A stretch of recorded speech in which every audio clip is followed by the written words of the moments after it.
Shalom, damai di hati, saudara-saudaraku, jumpa lagi kita dalam edisi Renungan Harian Keluarga hari Jumat tanggal 5 Januari tahun 2024 bersama dengan saya, Pendeta Linda Mende STH. Saudara-saudaraku, saat ini mari kita persiapkan hati pikiran kita untuk membaca dan merenungkan firman Tuhan mengawali aktivitas kita di sepanjang hari ini. Mari kita berdoa. Tuhan Yesus Allah yang baik, kami sungguh sangat bersyukur karena kami diberi lagi kesempatan untuk ada di tempat ini. Kami senantiasa juga mau membaca, merenungkan firman-Mu, karena kami sadar bahwa kami manusia terbatas, sehingga kami membutuhkan bimbingan arahan-Mu dan nasihat melalui firman-Mu untuk mengarahkan kehidupan kami. Oleh karena itu ya Tuhan kami, berfirmanlah karena kami siap untuk mendengarkan. Amin. Mari membaca firman Tuhan dalam Perjanjian Lama dalam Ulangan pasal 8 ayat yang ke-17 dan ayat yang ke-18. Ulangan pasal 8 ayat 17 dan 18 berkata demikian, "Maka janganlah kau katakan dalam hatimu, kekuasaanku dan kekuatan tangankulah yang membuat aku memperoleh kekayaan ini. Tetapi haruslah engkau ingat kepada Tuhan Allahmu, sebab Dialah yang memberikan kepadamu kekuatan untuk memperoleh kekayaan dengan maksud meneguhkan perjanjian yang diikrarkannya dengan sumpah kepada nenek moyangmu seperti sekarang ini." Nah, saudara-saudaraku, tema perenungan kita di saat ini yakni jangan sombong dan angkuh hidup dan berkat dari Tuhan. Saudara-saudara yang diberkati oleh Tuhan kita Yesus Kristus, tentunya kata sombong atau sikap sombong ini tidak lagi asing dalam pendengaran kita. Karena sombong adalah satu sikap atau perilaku yang menunjukkan perasaan superioritas atau yang selalu mau unggul, selalu mau diutamakan. Atau dengan kata lain bahwa memiliki suatu keangkuhan terhadap orang lain. Nah, saudara-saudaraku, ada berbagai penyebab orang bisa menjadi sombong, seperti rasa lebih baik dari orang lain dan juga merasa memiliki pengalaman kesuksesan yang berlebihan, bahkan juga mungkin memiliki pikiran-pikiran bahwa dia memberi pengaruh terhadap lingkungan sosial dan lain sebagainya. Nah, hal-hal yang demikianlah yang membuat manusia sombong dan bermegah diri. Dan saudara-saudaraku, dari bacaan kita melihat bahwa bangsa Israel ini sukses memasuki tanah Kanaan dengan hidup kaya dan berkelimpahan. Itu bukan karena kehebatan dan kekuatan mereka, karena kita tahu bersama bahwa bangsa Israel menikmati semuanya itu karena apa? Karena pertolongan Tuhan, karena keajaiban Tuhan, karena pekerjaan tangan Tuhanlah, sehingga mereka boleh menikmati itu. Tanpa campur tangan Tuhan, maka bangsa Israel tidak akan keluar dari tanah perbudakan dan tanah Mesir.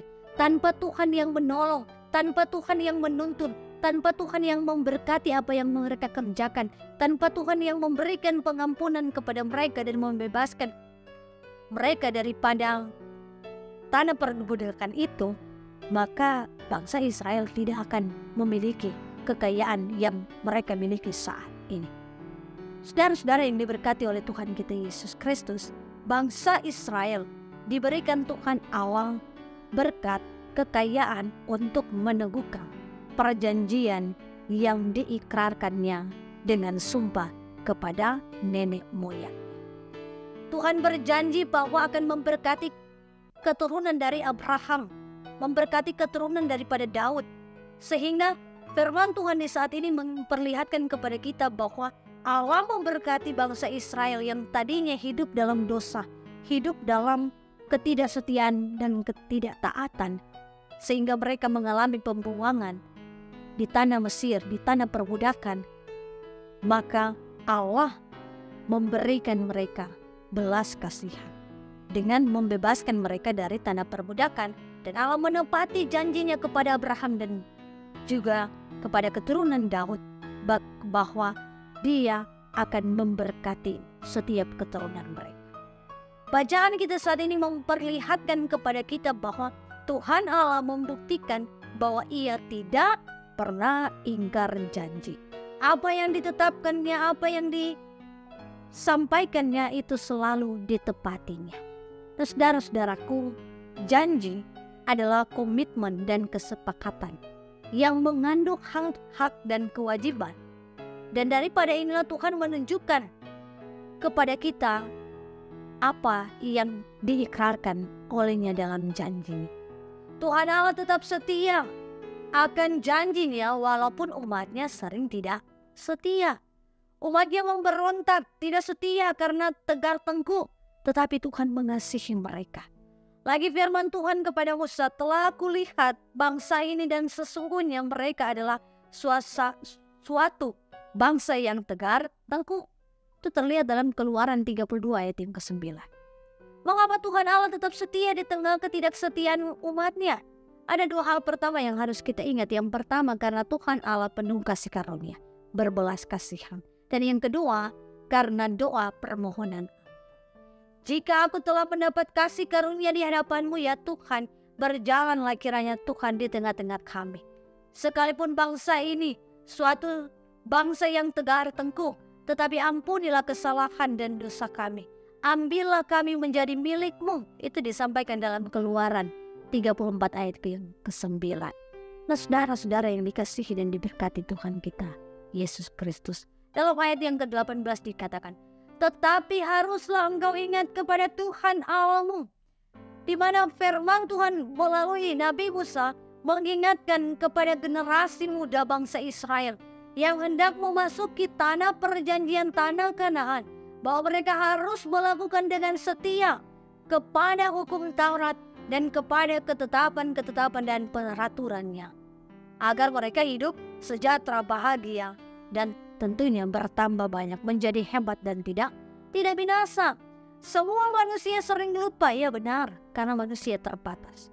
Cara agar tidak lupa akan firman Tuhan adalah selalu untuk membaca firman Tuhan, selalu untuk mendengarkan firman Tuhan, belajar dan melihat teladan dari tokoh-tokoh Alkitab yang ada, firman Tuhan yang ada, terlebih tokoh dan karakter di dalam Kristus Yesus yang kita imani.